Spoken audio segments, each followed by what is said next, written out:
Welcome back to Factors That Contribute to Health, Session 6F. We talked about some of the ethical issues. Now let's look at, and we talked about the alternatives that sometimes patients choose. Let's look at and identify and analyze these alternatives. Number one, you say to yourself, what are reasonable possibilities for action? How do parties want to resolve their problem? What ethical principles are required for each alternative? You want to look at what assumptions are required, what are their implications for their future actions, and what additional ethical problems will these alternatives raise. So we would have to select one alternative, and then integration of multiple factors, blend ethical theory, principles, and values all throughout.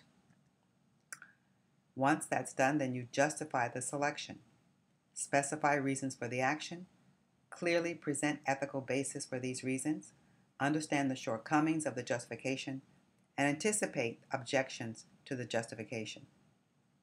In bioethical dilemmas, we're faced with life.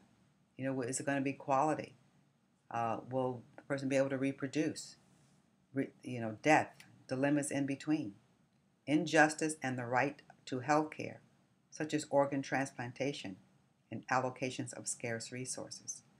These are very, very issues. These issues are so paramount that when you think about it, the ethical component becomes really, I think, sometimes overwhelming. But you always have to tell the truth. Veracity is always there and sometimes can be a challenge.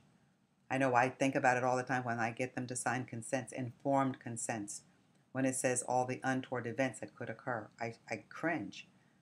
And then paternalism, autonomy, and you have to have respect.